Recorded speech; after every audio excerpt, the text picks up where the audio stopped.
नमस्कार माझ्या कानगावातील तरुण सहकारी मित्रांनो. आजपर्यंत आपल्याला कधी कोणी गायडन्स केलं आहे का, की बाबा तू यावर्षी इलेक्शनमध्ये येतोस का, नाही का? पण असं कोणीही सांगणार नाही तुम्हाला, कारण त्यांना वाटत नाही की तरुण पिढी ही आमच्यापेक्षा पुढे जावा किंवा त्या खुर्चीवर बसावा. पण आज तुम्ही पाहिलंच असेल की हेच लोक पुन्हा पुन्हा तिथे येऊन गावाची आपल्या कशी गैरवापर करून अवस्था करतात. त्यामुळं माझी विनंती राहील तरुण पिढीला की आपण स्वतःहून समाजकार्यात पुढे यावे आणि गावच्या विकासाला हातभार लावावे.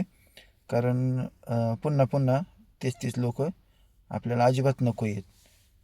कारण त्यांनी आजपर्यंत कुठल्याही गैरकृत्याला त्यांनी विरोध केला नाही. तर तरुणांनो, माझी रिक्वेस्ट आहे तुम्ही जास्तीत जास्त संख्येने यावर्षी सक्रिय सहभाग घ्यावा. धन्यवाद.